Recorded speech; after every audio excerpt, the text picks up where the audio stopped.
Hi, everybody. I'm Brian. And I'm Joey. I'm Noelle. I'm David. Welcome, y'all. Folks, this is episode 284 of Mid-Atlantic Gravel, Travel, and Dirt. If you're new here, this is the podcast where we talk about gravel bikes, adventure biking, bike packing, bike camping, or just playing bikes. This week, we've got Noelle Battle and David Landis, and we are going to talk more about Mon Forest and all of the amazing bike packing things that are happening up there, thanks to David and Noelle. So welcome to the show, y'all. Really appreciate you being here, taking the time to join us. Happy to be here. Yeah, Great. Thanks for having us. Before we get to that, I got a little bit of housekeeping to do. We've got Lulakawaka Hundo happening this weekend. So if anybody's going to be up there, please look for me, say hello. I have stickers. I'm going to have a cooler full of tasty beverages for any of our friends. And as well, GTD After Hours is what supports this podcast in this whole thing. So maybe reach out, look for that. You get a free month. It's just $5 a month to join our Discord server. And we've had some tremendous conversations there, Joey. I mean, even for just I think we got 35 people in there right now. Been really excited about what's happening over there. David, I know you're there. So thank you for that. So last week, folks, the Mid-Atlantic cycling scene sort of changed forever, in my opinion, with the announcement and the release of the routes that cross the Monongahela National Forest. All of that just went live. David, our returning guest, you've been here before, the cartographer of the Appalachians, I like to call you, or the mapper of the world, the man that makes the magic happen. Noelle Battle is the executive director of bikepackingroutes.org. Now, folks, if you're involved in bikepacking, if you're listening to this podcast, you've probably seen in the last few weeks what's happened. These are the folks that actually sat down at the table to build it. Because when we, as users, consume something like Mon Forest, we look for finished routes. These two folks looked at a map and said, where can we put routes inside of this map? And it wasn't just David with the GPS. It was that whole partnership with Bikepacking Routes that created this, in my opinion, a national standard network. And I know, David, that a part of your inspiration was riding the divide and then thinking, I want to bring some of that stuff back. And there's things here on the East Coast. And that was sort of the genesis, I believe, of Trans-Virginia and all of the other routes that you've created. So let's talk about what it takes to build this kind of a network. How did the two of you initially connect on this project, and where did the idea come from? Do you want me to share quickly how we Sure. connected? Yeah. I mean, that's a longer And story then, too, probably. Goes back yeah, before this. Yeah. I can make that short. But I mean, yeah, David was one of the first people I met when I joined Bikepacking Routes 3 years ago. I was tasked, we've always had regional advisors that we worked with on routes and on advocacy, but the program wasn't very formalized. And so I was trying to build up this national program with, we now call them regional stewards, that work in our routes, community, and advocacy pillars. And I think David had been connected with our founder, Kurt Refsnyder, when Kurt came out to do maybe Rockstar or the Massanutten Ring. So they had connected. We had tapped Trans-Virginia to be one of our community routes. That was another project. But the regional stewards and the community routes were initial projects that I launched sort of with the goal to be working with people that are locally embedded in community, creating these really high quality routes, committed to maintaining them long term. So David and I connected through that. Me just being in Baltimore, he's been a great resource and friend of mine for the last 3 years. So we've collaborated and been in touch on sort of things that are happening. He's been involved in our summits in the past and other route development. So I'll let David talk about how this project came about. Yeah. Yeah, it's kind of funny to think back. So it was Rockstar. I think it was maybe 4 years ago that Kurt Refsnyder was coming up and I offered him a place to van camp. He ended up camping in my backyard for like a week. And that was before Noelle had the position. So yeah, I think it's been great to kind of work together and just see this community expanding throughout the whole region for sure. So we got plugged into this project. I think we were both sort of in the scene and got tapped to sort of look at, how do we pull this thing off? So we decided to partner also with Travis Olson, who runs Grusk, and work with the Mon Forest Towns Partnership. They had this idea to create routes through the region. I had been working up out of the Morgantown area with the Mountaineer Gravel Project as well, which kind of coincided and joined up with this routes.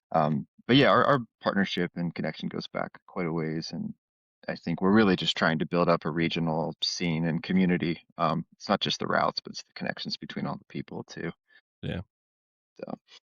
So I don't So know. let's take I want to actually we dove right into this. I want to take one step back. Maybe describe for our listeners what it is the Mon Forest in your words, either David or Noah, whoever wants to run with this. What is the Mon Forest Network? Sure, I'll run with that. So the Mon Forest is one of the largest national forests in the East. It's about 1 million acres if you include some of the state public land too. But the Mon Forest Gravel and Bikepacking Network is an interconnected route network that links up these 12 towns, which are part of their own organization and program called the Mon Forest Towns Partnership. These towns are some places that are pretty familiar, like in the Canaan Valley, like Davis, Elkins, some of the bigger towns, but it's some of the smaller towns on the periphery. They all see themselves as gateway towns, and they've banded together to promote the forest as their source of recreation, of tourism, economic development.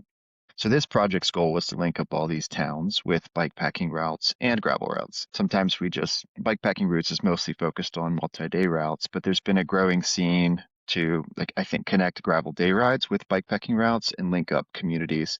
And rather than a bunch of isolated point to point or loops, what you have is a network of fully connected towns, more of a spider web than just isolated little experiences. So this area it's just west of Virginia. It's kind of the core of West Virginia and the mountain state. It's the highest mountains. It's along the Eastern Divide Ridge, and it's just a huge area.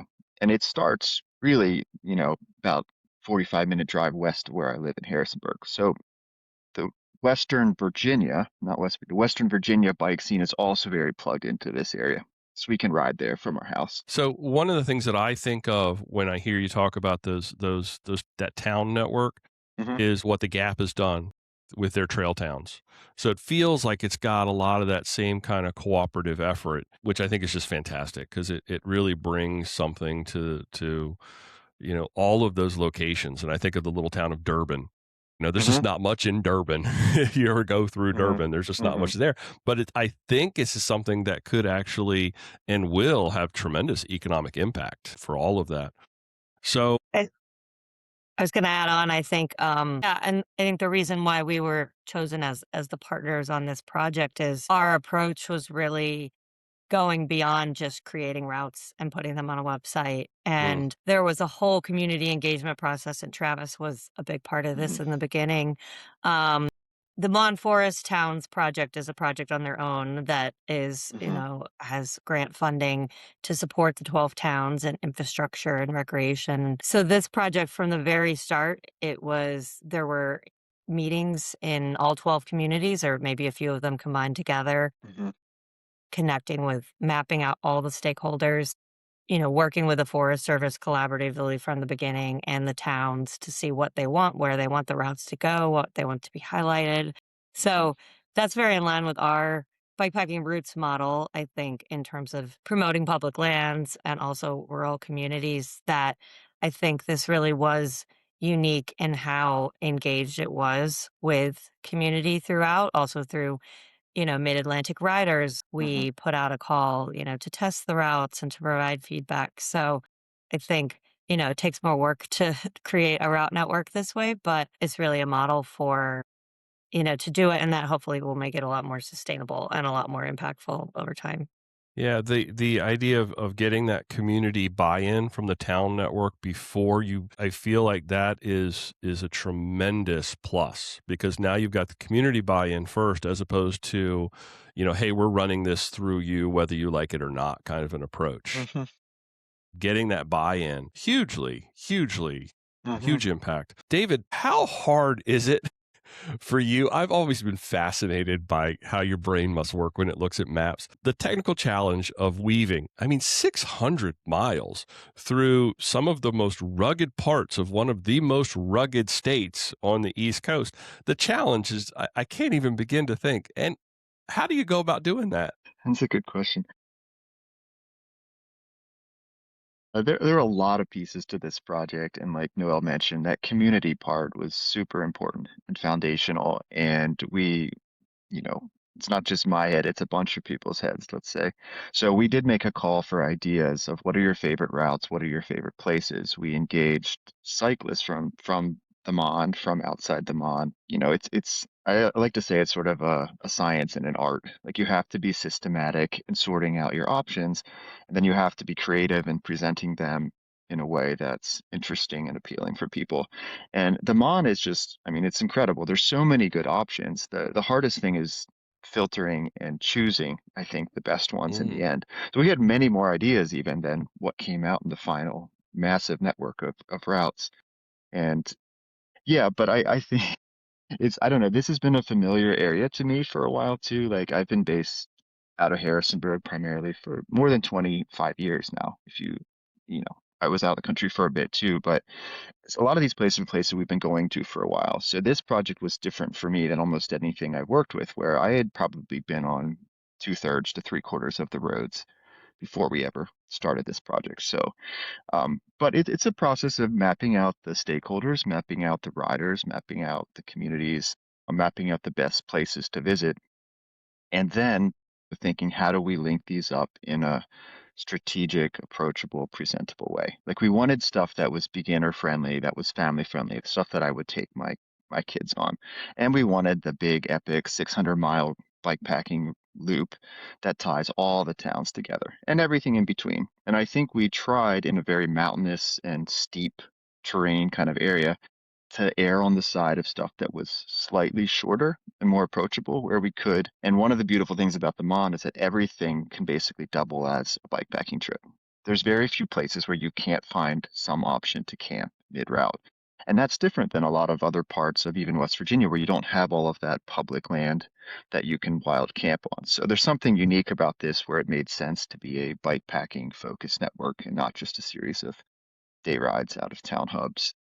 But yeah, it's a process. We had a lot of different people involved. We had a lot of pieces of input. We had a lot of data to filter. And in the end, it was a matter of just like trying to refine and you want to include everything, but we had to make some decisions and cut it back. I don't know if that answered the question very well, but there's just It does. so many pieces.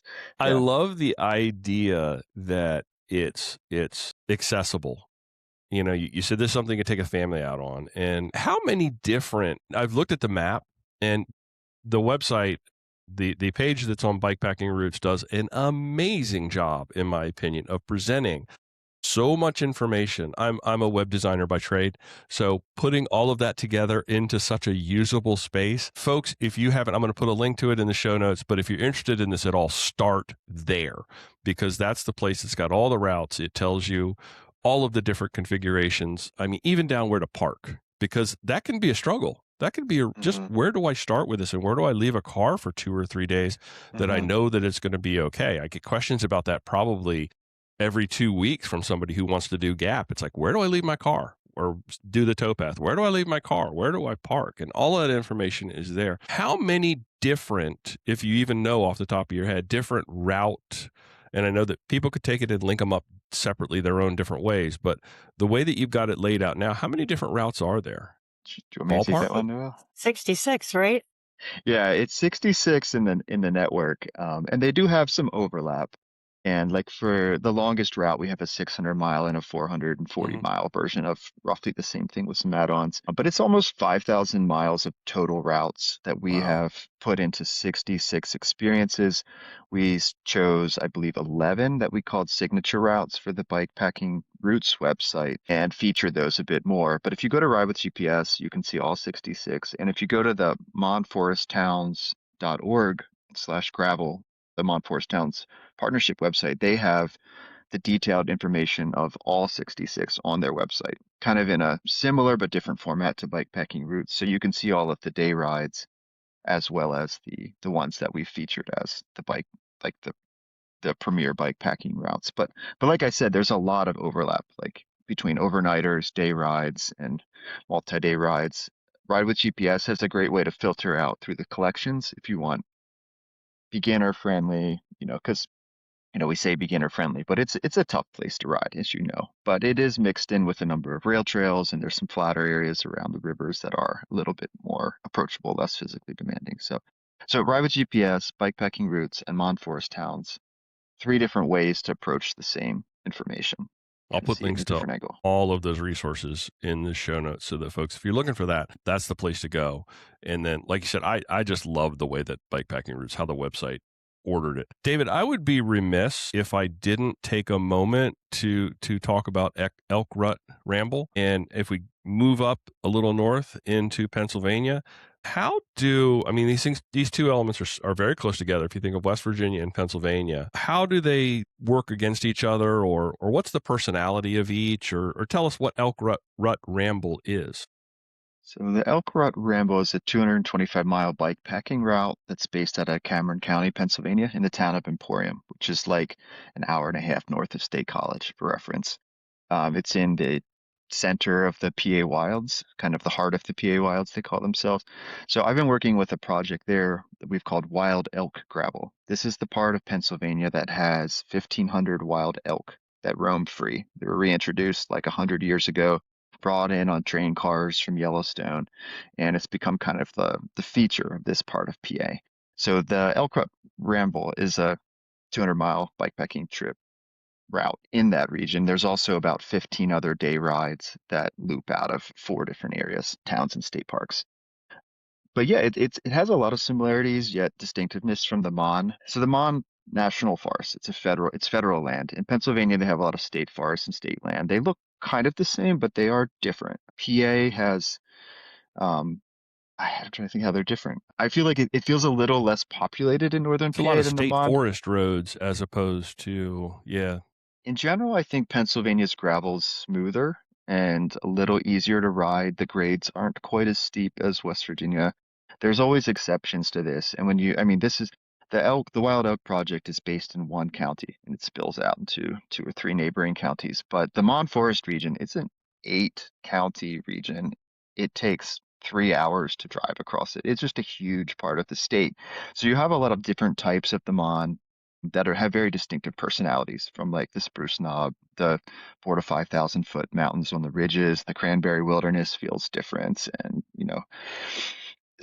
but they're both amazing. They're both remote. There's a lot of awesome camping opportunities. I think the thing about the Rut Ramble route that's so unique is the elk themselves. I mean, there's really nowhere else in the Northeast that you have that chance of seeing a wild elk herd If you haven't in if you that haven't same seen way. an elk, you think deer. I remember the first time I saw an elk, I was in Cherokee, North Carolina, and doing the Blue Ridge for ACA. And I woke up and I was lucky enough to be the lead rider on the first day. So I got out early, and I remember coming around one of those corners, and as you're headed up the hill out of Cherokee to get up on the parkway, one of those fields, there was a herd of elk, and it was like, my God, they're big. It's like, wow, those are big animals. Because in your mind, until you've ever seen one, I really think, you're thinking deer size, and it's not, Yeah, friends. It's they're it's a they're much a different thing. whole different thing, and the herd mentality. I mean, so Yeah. I first rode up in that area of PA like 3 years ago. I was doing this trip with my friend Nick Marzano, who I rode the Divide with from Philadelphia. He's actually on Bikepacking Routes board of directors now, but we were just catching up, a year later after the Divide, or maybe that fall. I don't know, and we didn't even know there were elk there. So we were in Cinnamahoning State Park, and we rolled out at sunrise, going up the road, and all of a sudden, like 20 elk come tearing out of the field, and the bull just stands in the middle of the road, square, and staring us down. So we stop and we just watch, and then all the rest of the elk pass by, take off into the woods, and the bull just like snorts at us and runs away. And we're just Yeah. like, what happened? We didn't know there were elk there. We didn't know what was going on, but it was just kind of this like one of those magical moments when you're bikepacking that I'll never forget. And I think it kind of connected me to that place, that one encounter. Yeah. And I was Yeah. like, this is something special too. So Yeah. it's I been enjoyed amazing to work up there. Yeah, I know that for there was sure. a video, you just released a video on YouTube, and I finished watching it, and you encountered the elk guide. I guess he was a hunter. I'm not exactly sure what his deal was, but him blowing the bugle, that was really cool. Now, was that planned, or did he really Oh, just encounter y'all? we actually were just biking along one of these forest roads and ran across this guy, full That's cool. camo, eyeing out and I was like, this guy's probably looking for elk because that's why people come here. And he ended up being an outfitter and a guide. And we were looking for elk too, right? That's why we came bikepacking. So that whole encounter just happened organically and became kind That's of so part cool. of the thread of the film.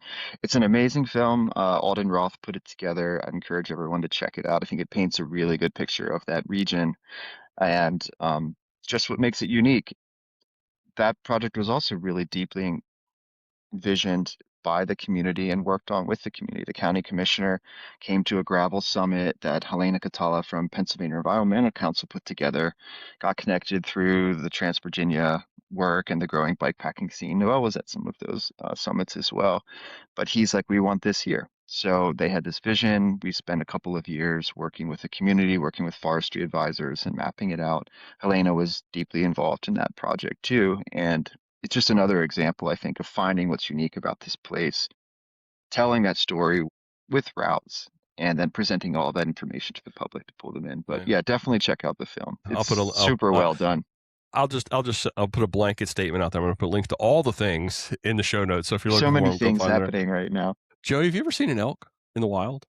Yeah, I spent a lot of time in Montana. Oh, that's right. That's right. I know you spent time out there. I'm sorry about that. I didn't know if No. we're leaving you out of that conversation. So No, that's fine. sorry Like I about said, that. Okay, I Yeah. want to switch gears just a little bit and really focus and deep dive into bikepacking routes, if that's cool, Noelle. What's the big broad mission of bikepacking routes? Yeah, so we're a national nonprofit and we're really focused on supporting and growing the bikepacking community and protecting the landscapes where we ride. So we were founded almost a decade ago by Kurt Roughsnyder and Kate Boyle.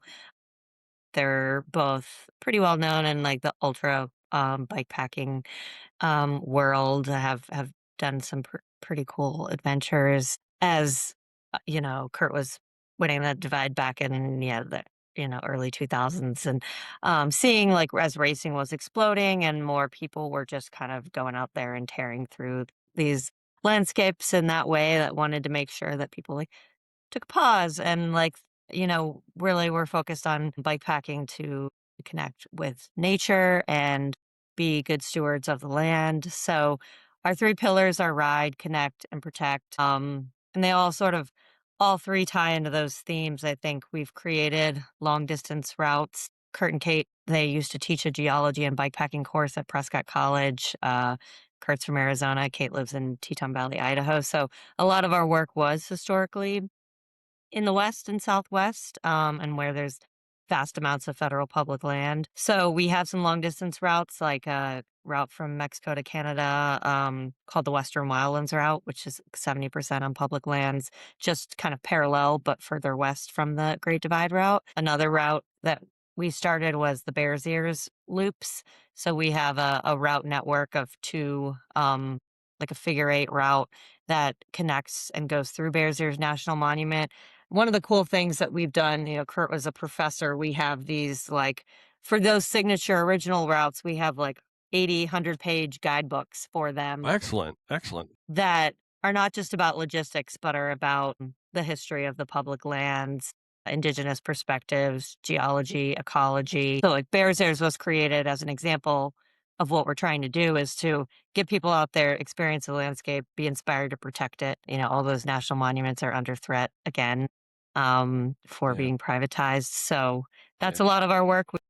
We work on national advocacy for public lands, but also facilitating the bikepacking experience. I'm on the Amtrak National Bike Task Force and other things. I live in Baltimore, and so I became the ED 3 years ago. And so my focus has really been, you know, wanting to support bikepackers all around the country. I am doing a lot in the Mid-Atlantic region because that's closest to me, but we have a route through the Great Plains now, a big project, and we published a route in Louisiana, which I was really excited about. So I've done creating some these Louisiana routes. riding. It's beautiful down there. It's Yeah. surprising how inviting it is too, honestly. Yeah. And so building community, lowering barriers. We do educational programming, these events, like our summits. We have a BIPOC bike adventure grant program focused on, we have a new like extensive gear library program that we're supporting to just lower barriers in different ways and get people out there, connect them to the landscapes and, in places in the East that are more populated, yeah, thinking about rural economic community development is kind of in line with that advocacy work and what we want to be doing, connecting people to the places they ride through. Tell me a little bit more because I have a note here about the gear library. Tell me a little bit more about how that works. 'Cause that's a huge barrier for folks. I mean, first you've got to invest in the legs and the bike to get you there, and then it's all that other ancillary stuff that goes along with it. How does that gear library sort of bridge that gap? Yeah, I mean, gear libraries can be hugely impactful. Even myself, I learned about traveling by bike, but I had a hand-me-down bike.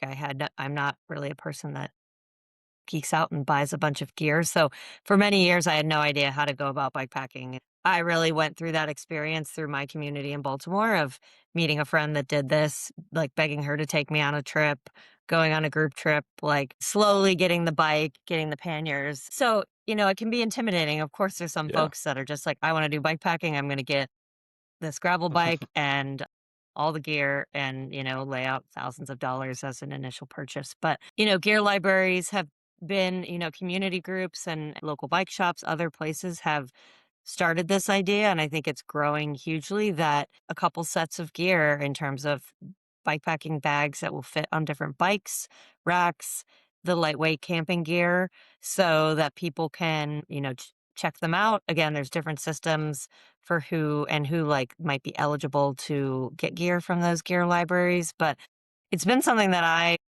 will have wanted to do since I started like this project 3 years in the making of just kind of how do we bring together, share with people where these gear libraries exist, have other resources about them. And then about a probably year and a half ago or more, I was connecting Old Man Mountain as one of our sponsors, and Eric Fenner there was had the same idea, and they were working on a gear library directory map with their dealer locator tool, and we're like, oh, that let's partner together, you know, kind of have a vision to create the same thing. And so we officially launched this Gear Library Resource Hub that has a map. It has resources on what is a gear library, how do you start one, how do you maintain gear, what are different systems for checking them out. And we definitely see it as a long term project. A lot of people, my colleague Danielle Parnes, who works on our community programs, a bunch of people connected, reach out to her after that of like, how do I start this? How do I get on your map? So we want to do that, and that's what we do now through our BIPOC Bike Adventure Grant program. It shifted from just giving grants to individuals to giving grants to community leaders who can then use the gear to host trips and have these gear libraries that we gave gear to a high school students and out in New Mexico, and they did their first annual bikepacking overnight, and then they just did their second annual one now. So like that gear will be used over and over again to impact more people. So yeah. That is tremendous. And I didn't realize there was the component of it where you're helping other folks and other organizations and groups sort of how do you actually build a gear library? It's more than just a gear library then. It is education on how other folks can go about building gear libraries. Because I remember back when our little group of friends first started this many, many, many years ago, none of us had any clue what we were doing. And it was, just strap something to a bike, strap something to your back or whatever it was. And we didn't have all the bags that you have today and all the configurations and all the racks. You were just sort of like flying by the seat of your pants. And I remember Richard showed up at one of our very first trips that he joined us on, older gentleman from our bike club. And he literally had a 2x4 strapped across the rack on the back of his bike with gear piled on top of it. And just nobody knew what they were doing. But one thing you can't do is instill that. Well, I guess you can, but it all starts with that desire to be outdoors and the desire to explore and the desire to adventure. And then the rest of it's the mechanics of getting the stuff on the bike. But that can be a huge hurdle and a huge expense. And I remember also, I think it was Wes that told me, he said, the beautiful thing is this, once you've invested in a system and once you've invested in gear and you have the ability to do this once, it becomes less expensive to do it more and more and more. So it's sort of that classic is once you've got that base that you can work on. And we all love to tinker. I think that's a big part of bikepacking too, is that desire to just tinker with different configurations and setups. Mhm. I applaud that. I think it's just a fantastic, Mhm. fantastic thing that you're doing. Let's talk about the Bikepacking Summit that's coming up in Marlinton. That is May 29th through June 1st. I'm signed up. I'm going to be there for, you could do in different levels, and I just signed up for everything. Would you consider this, Noelle, sort of like the housewarming party for the Mon Forest? Yeah, I'm really excited that it serves two purposes. This is the third time we've done an East Coast Bikepacking Summit. We sort of changed the name because it was Mid Atlantic one year, then it was in upstate New York, so it was the Northeast Summit. But moving around to showcase different great places to ride. They've always been very accessible each year. They've been along a rail trail, river trail. So there is like the easiest option for someone to come and just ride 10 miles up the Gap Trail was our first one in Ohio Pile and Confluence. So, we've wanted to do this more around the country. We've decided we're just a little too small to run 6 or 7 summits a year. We did do one in Colorado last year, but yeah, the goal when we started this project from the very beginning, I said, well, then 2026 we'll do the summit in the Mon, and that will be where our regional summit is. We'll celebrate the network. So that's yeah, I think it's gonna be our biggest and best one yet. It's Mhm. gonna be in Marlinton. And yeah, we've already got about 100 people going. So, we might even have to cut off ticket sales at some point. Mhm. But yeah, it'll be a great, we have a set of routes and, slightly adapted because, all of our riding is going to be centered around Marlington, but it'll use different parts of the network. And Friday night, I think we'll have different folks that have been involved in the project and doing other things in the state to kind of talk about Mhm. I'm sure we'll probably get some maps out there and people can kind of geek out about all the riding that there is to do in the Mon and all the other things there are to do. I think I heard you mention, Emily Monroe or one of you does. She's been doing really into bike rafting lately. And so I think she'll have some bike rafting trips in the Mon and other places in the East Coast soon. So yeah, just highlighting all the outdoor recreation opportunities out there. Great. And Marlinton is just a fantastic place to host it. Mhm. Like you said, you got Greenbrier right there. I'm assuming it's happening a lot in the state park right there. That's sort of, Yeah, Seneca State Forest and yeah. And up then that direction. town Mhm. itself, I remember, this has been a few years. I also do some fishing guide work. Mhm. And I was leading an ACA trip for Allegheny Mountains Loop, and we come up the Greenbrier and we stay there in Marlinton. And I went into town. I believe I had to do grocery shopping that day. I can't remember what it was, but there's a Dairy Queen there, correct? Mhm. Am I remembering this right? So I Mhm. went into the Dairy Queen, which if you see a Dairy Queen and you're on a bike trip, I think it's like required, right? It's like there's like a law or something. So I go in the Dairy Queen, and I had a guy on a fishing trip literally just 2 weeks before, and here he is standing in front of me in line in the Dairy Queen in Marlinton. It was funny. It was weird, but what a great place. I'm really looking forward to it. I think it's going to be a fantastic opportunity to connect and learn. Mhm. And I have always found that there's not a trip that I go on, whether I'm leading an ACA trip or whatever I'm doing, that I don't learn something from somebody else. And the day I stop learning is, well, put me in the ground. So I'm looking forward to that. And folks, how can you find out more about that, Noelle? How can folks Yeah, find out? I can make sure you have the specific link for show notes on our Okay, website. There's a page, and we will be releasing more information soon about the specific rides, what the overnighters okay. are. The plan is this is the first year too that we're gonna promote the camp out as family friendly. Oh, Some of awesome. my biking friends that have done tons of adventures with their kids are gonna do like workshops on Saturday about biking with your kids. We'll have the easiest overnighter for people if they want to take their kids out or just on the day rides. So yeah, it really is for everyone. I think last year we had folks from mid 20s to mid 80s joining. I Cool. think really, and a lot of people, are coming down all the way from Rhode Island, Canada, from Louisiana to come out that have been to these events before and are coming back year after year. It really is a different feel, really community centered, all about just people coming together, having a good time, learning from each other.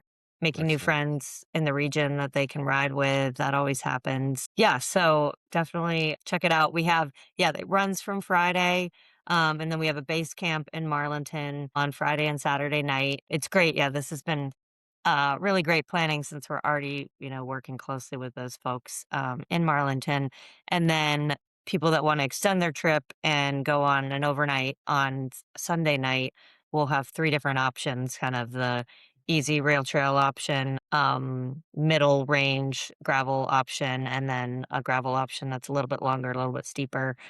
So people kind of self-select into those groups, and we'll set out and do those overnights and then come back and pack up on Monday. I'm looking forward to it. I think it's going to be a fantastic time. Joe, can you make that? Are you looking at, have you considered looking at that? I haven't looked at my work travel. He travels with Nika. He travels so much that I feel like I'm the event representative. How would that be fair, Joe? Yeah.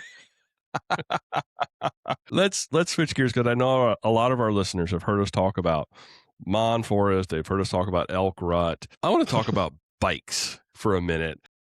And I know it's an unfair question because it sounds like in Mon Forest on those 66 routes with 4,800 miles, you could find the perfect bike on one is going to be the absolute disaster on another. So the gravel bike versus mountain bike debate, who wants to take that versus for Mon Forest?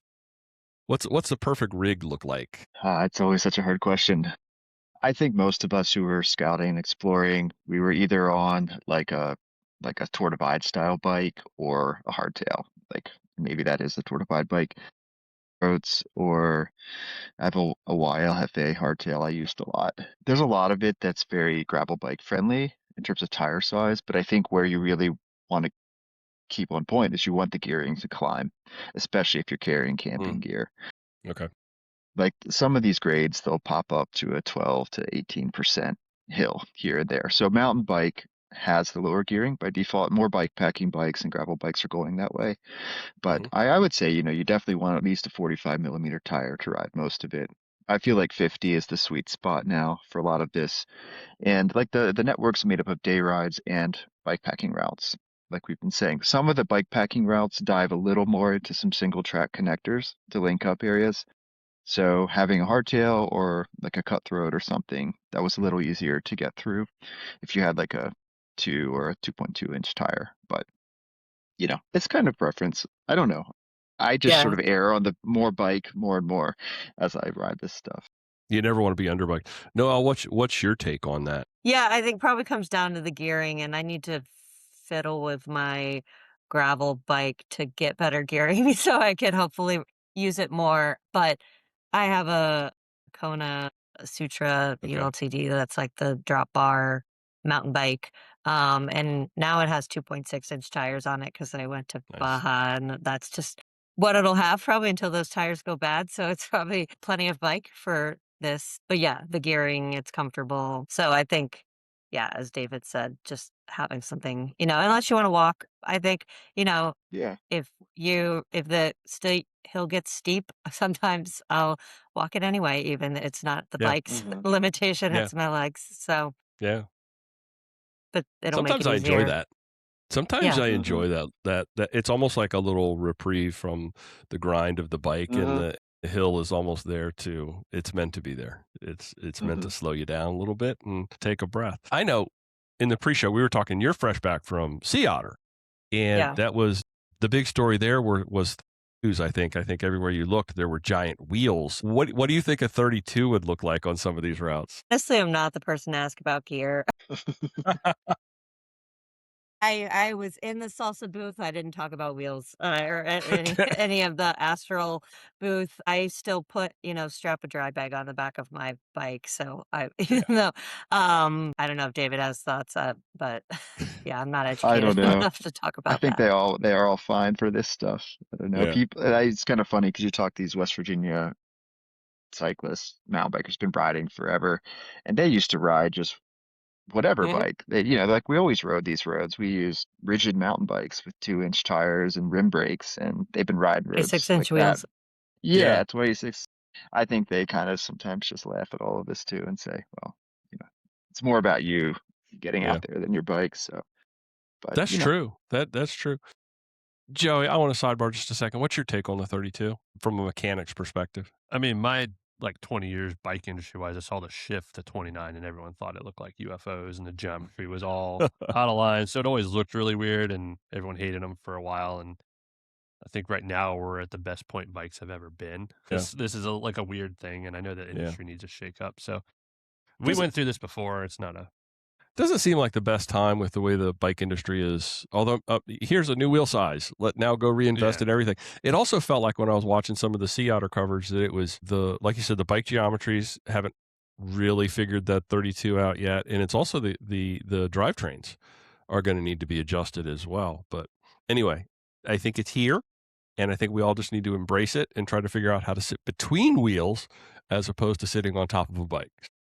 I don't know. We'll see. I will say years ago, Surly had a bike you could put 32s on, and there was like 2 tire options, like 15 years ago. Yeah.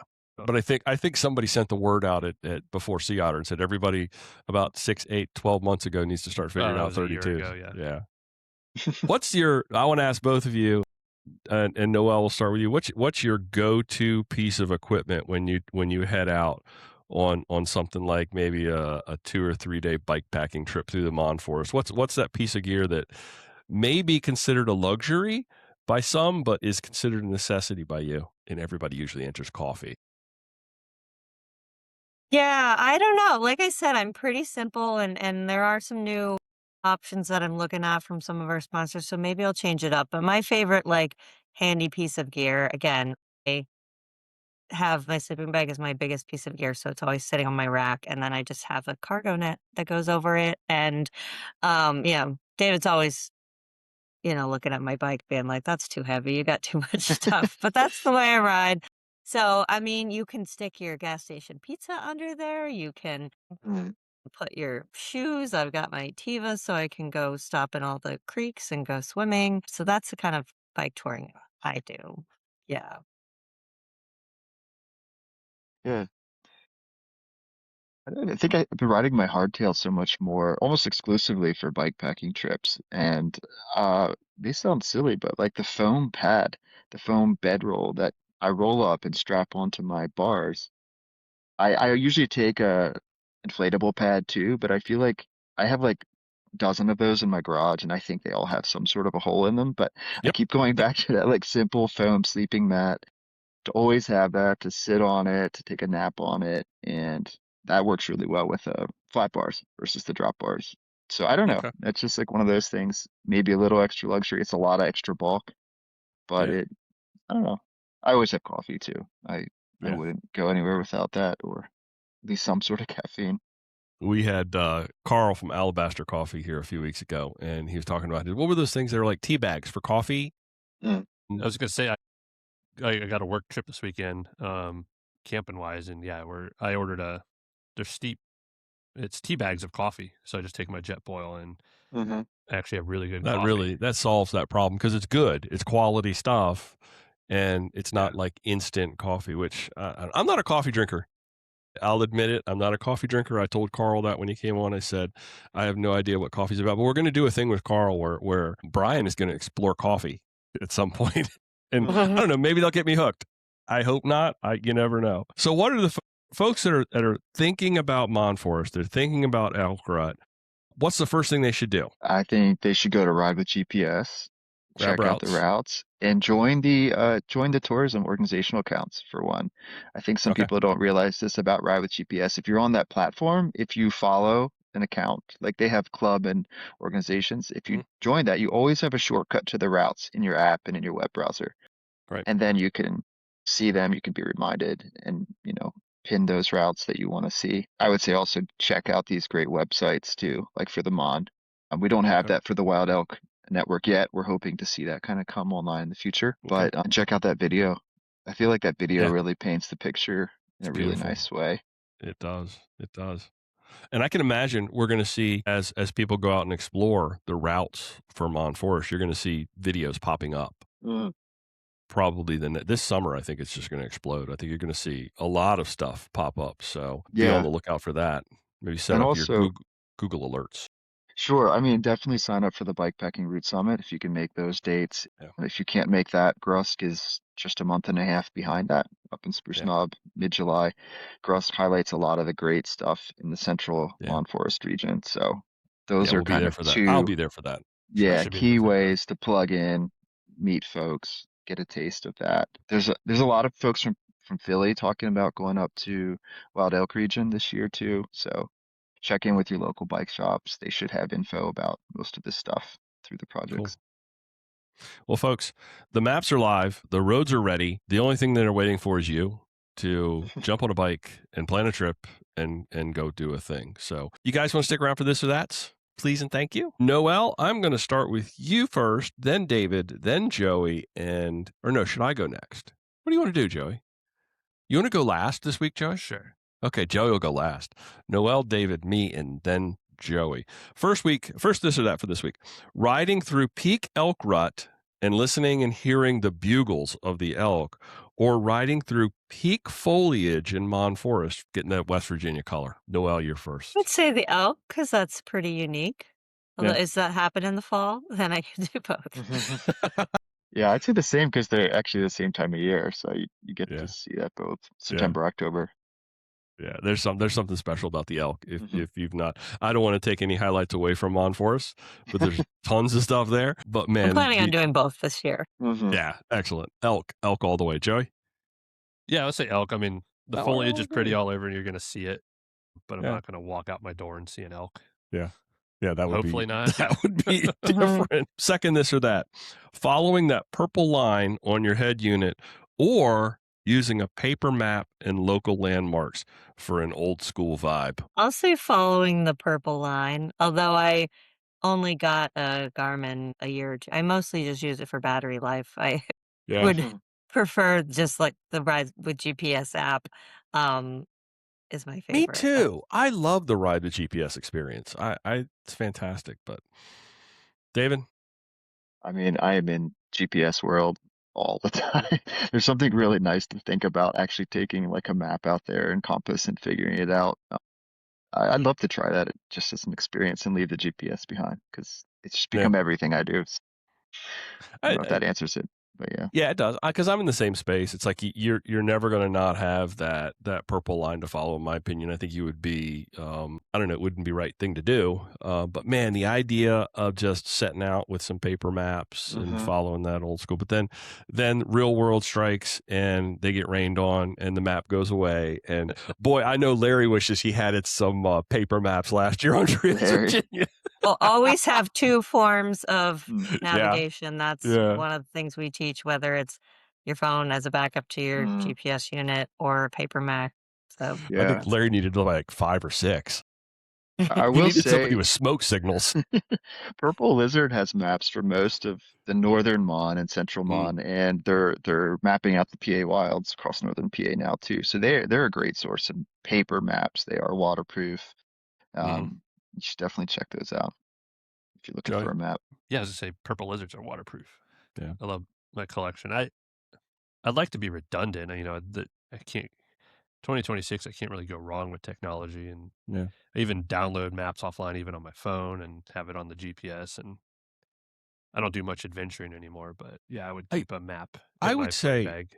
one of the caveats that I'm going to throw out there, and I see this every year at ESR, is somebody will show up. Can you put the routes on my Garmin? I've never used it before, and I bought it yesterday. It's like, don't do that. Make sure you know how to use your tech before you set out on a grand adventure. I think that is probably a very, very good cardinal rule to follow. Third one, a solo meditative mission into the Mon, or a party pace group ride with your whole crew. Big group, little all alone. love to do solo stuff. I think I'm a slow, even usually slower than party pace. So I do love taking out on our summits, like the beginner first time bikepackers. That's one of my favorite times to ride with a group, but I do actually do a lot of my bikepacking solo in Nice. addition to the other community building work I do. David? Yeah, the group ride party pace is probably my preference. I Yeah. spent a lot of time out there by myself for work stuff, or even like when I was racing more. I think now I just would rather share that experience with folks and limited time I have to do that, you know. There is something that I'm going to go with that. It's very something very special about the group experience, especially when you're with the right group. Joey? Oh, definitely, yeah. Yeah. I find myself having some like dark thoughts and stuff. I'm out too long solo. Like it's just something about friends that always push you, even if it's party pace or anything. Just I like having people around me. Yeah, I agree. Last one, a lightweight bivy sack to go fast and light, or a roomy proper tent for a better night's sleep. Yeah, only know not a lightweight tent, but yeah, I'm used to doing tent kind of whole setup. Yeah. Yeah, David? I've sold on tents. I've tried bivy sacks here, and they don't really work in the East Coast unless it's like under 20 degrees, in my opinion. Yeah. You just end up like sweating through it from the inside out. So I'd rather sleep outside in the air than with a bivy. What if I threw a third one in here with a hammock? Anybody ever hammock? Noelle, David, hammock thing? I have not personally done a lot of that, but some people insist we always need to make sure it's an option when we have our summits because some people can only sleep that way. Yeah, I've done it when it's super, super hot. Like it doesn't get below 75 at night. Mm-hmm. It's not really much lighter than the tents, sleeping bags, and mats as That you a can get sleep today, system. yeah. Yeah, so for me, like there's always that bug question. And unless Yeah. you have like the hammock, the bug net, the underquilt, all of those things, it doesn't really. But some people just sleep better in hammocks, and that's what they swear by. But I haven't really done too much. I can't even stand getting in a proper sleeping bag. I have got to have a little bit of room around me, so I am straight up. Now they're very small, they're very light. They've really advanced quite a bit. In fact, I just saw a new bikepacking tent that came off of Kickstarter, Apex. We're going to talk about that in the future at some point. Looks a little pricey, but it's a tent system that's designed to work with your bike. You've seen people rig that. But then an interior, completely separate tent that's the bug net. So you can kind of mix or match. Joey, where are you at? Just regular tent. Yeah.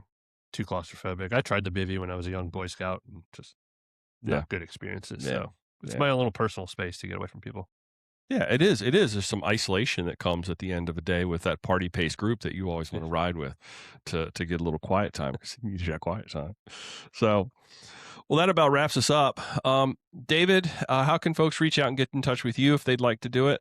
Instagram's great. DP Landis is my handle. Or look on Ride with GPS too for V2V Trails. Working under both those names. Noelle, I'm assuming you're pretty easy to find through bikepackingroutes.org. Yeah, I mean, Noelle, it's Noelle at Bikepacking Routes or contact or director. Most routes lead to me. That's best. Although, yeah, follow us on Instagram, sign up for our mailing list. We're doing things all over the country, but a lot of exciting things in this region. So want to connect with more cyclists. Excellent. Well, I want to thank both of you for taking the time out of a busy morning, especially Noelle. Go get some sleep after, Sea Otter and coming right back in here and jumping on this. We really appreciate it. So thank you both for joining us. We really appreciate it. We're going to shut this down. Thanks, everybody, for listening to this episode of Mid-Atlantic Gravel, Travel, and Dirt. Joey, how can folks get in touch with us if they want to? The Instagram handle's at Mid-Atlantic GTD, and the website, which will take you to the Discord channel and everything, is at graveltraveldirt.com. Yes. I'm going to put you in charge of Instagram. Do you want to do an Instagram takeover on? Nope. Come on. Come on. Come on. That'd be fun. Yeah. And Joey did mention GTD After Hours. It is the primary and only way, actually, to really support this podcast and what we're doing. For just $5 a month, you get access to our Discord server. And the wealth of information there is just been fantastic. We've already got our first meetup that's going to happen. We're going to be at Lulaca, so look for us there. And then Casey has already put together a listener meetup that we're doing a little camping trip down in Warm Springs, Virginia, which is just on the southern end of Mon, correct? It's like just a little reach, just a little further south from that whole network. It's not far from Marlinton either. Yeah. Yeah. So I think we actually are going to ride up. I can't remember. He's got like a 70-mile loop that we're going to ride on one of the days. And I think we actually are going to reach all the way up into close to Marlinton, I think. I'm not sure. I got to look at the route again on what he's doing that. But that all happens on GTD After Hours. You can go to the website and find that. Gravel, Travel, Dirt. We had 2 new members this week, Jesse and Bill, I believe. Yeah, Bill Green and Jesse Bickler. Thank you for joining us over there, guys. Folks, Mid-Atlantic Gravel Travel and Dirt this week is recorded from right here in Blake's Kitchen, to David down in Harrisburg and Noelle up in Baltimore, correct? Awesome. Thanks for riding along. Until next time, do good, be nice, go slow, respect others. Love you. Bye. Love you. Bye.